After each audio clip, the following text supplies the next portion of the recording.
बॉलीवुड के बड़े पर्दों की बहुत सी अभिनेत्रियां देखी होंगी जिन्होंने बॉलीवुड के बड़े पर्दों को रोशन करने के साथ ही देश के प्रति अपने जीवन को समर्पित कर दिया। उन्होंने अभिनय के जीवन से रुख करते हुए राजनीति की तरफ मुड़कर देश के लिए भी बहुत से काम किए।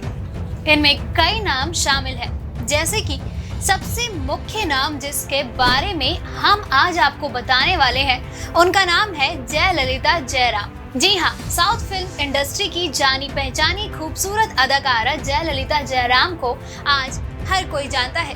उनके अभिनय से लेकर उनकी राजनीतिक समझ के लिए आज भी लोग उन्हें याद करते हैं। आज जयललिता की पुण्यतिथि पर आइए जानते हैं उनके बॉलीवुड की मशहूर अभिनेत्री से एक राजनेता और फिर तमिलनाडु की मुख्यमंत्री बनने की अनसुनी कहानी।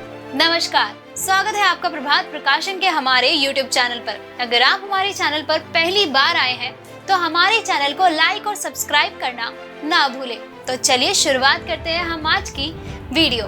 कर्नाटक राज्य के मैसूर मेलुकोटे नामक स्थान पर 24 फरवरी 1948 को जयललिता का जन्म हुआ था। वह तमिलियन थी जो तमिल अयंगर परिवार से संबंध रखती थी, जिनके पिता जयराम पेशे से वकील थे। लेकिन जब जयललिता जयराम मात्र 2 साल की थी, उस समय ही उनके पिता की मृत्यु हो गई। उसके बाद जयललिता और उनके भाई को लेकर उनकी मां वेदवंती उन दोनों के साथ बेंगलुरु में शिफ्ट हो गई। अब उन दोनों बच्चों की जिम्मेदारी उनकी मां के कंधों पर आ गई थी, जिस वजह से उन्होंने तमिल सिनेमा में काम करना शुरू कर दिया। जयललिता के परिवार में सभी सदस्यों के नाम के आगे उपसर्ग के तौर पर जय लगाया जाता था, जिसका अर्थ होता था विजय होना। इसलिए उनके भाई का नाम जय कुमार था और उनका खुद का नाम जयललिता रखा गया था। चेन्नई में मौजूद एक गर्ल्स हाई स्कूल से जयललिता ने अपनी स्कूली शिक्षा शुरू की और उसके बाद उन्होंने एक दूसरे स्कूल से अपने आगे की पढ़ाई जारी की। पढ़ाई में बचपन से ही जयललिता की काफी रुचि थी, जिसकी वजह से सन 1964 में ही उन्होंने अपनी मैट्रिक की पढ़ाई पूरी कर ली थी। उनके अंक इतने अच्छे थे कि उन्हें आगे की पढ़ाई के लिए सरकार से स्कॉलरशिप भी दी गई थी। पढ़ाई में अच्छा होने के बावजूद उनकी मां ने उन्हें फिल्मों में काम करने के लिए मजबूर किया था। बस फिर क्या था, पहली कन्नड़ फिल्म के बाद उनके पास एक के बाद एक फिल्में आने लग गई। उन्होंने दक्षिण भारत में उस दौर के लगभग सभी सुपरस्टारों के साथ काम किया। फिल्म इतिहासकारों के अनुसार जयललिता ने जयशंकर के साथ 10 तमिल फिल्मों में काम किया। इसके साथ ही उन्होंने एन.टी. रामाराव के साथ 12 तेलुगु फिल्मों में भी काम किया। लेकिन एम.जी. रामचंद्रन के साथ तमिल फिल्मों में उनकी जोड़ी ने उन्हें कामयाबी और शोहरत के एक नए मुकाम पर पहुंचा दिया। जब एम.जी. रामचंद्रन राजनीति में आए तो वह जयललिता को भी अपने साथ ले आए।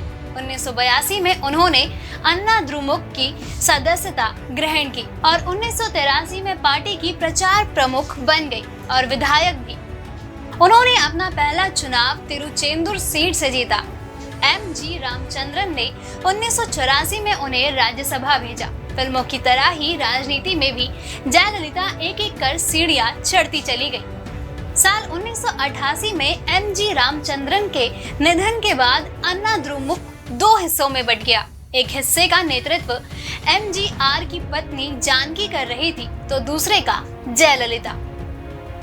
जयललिता खुद को एम.जी.आर. का राजनीतिक उत्तराधिकारी मानने लगी, लेकिन उस वक्त तमिलनाडु विधानसभा के अध्यक्ष पी.एच. पांडियन ने जयललिता के गुट के 6 सदस्यों को अयोग्य करार दिया, जिसके बाद जानकी रामचंद्रन तमिलनाडु की पहली मुख्यमंत्री बन गई। राष्ट्रपति शासन के बाद 1989 में हुए विधानसभा चुनावों में जयललिता के गुट ने 27 सीटें जीत ली और वे विपक्ष की नेता बनी। लेकिन 25 मार्च 1989 में तमिलनाडु के विधानसभा में जो हुआ, उसने लोगों में जयललिता के प्रति सहानुभूति और बढ़ा दिया। सत्ता पक्ष के सदस्यों और अन्ना द्रुमुक के सदस्यों के बीच सदन में ही हाथापाई हुई और जयललिता के साथ जोर जबरदस्ती की गई। अपनी फटी हुई साड़ी के साथ जयललिता विधानसभा से बाहर आई, जिस पर लोगों ने सत्ता पक्ष को इस घटना के लिए खूब कोसा।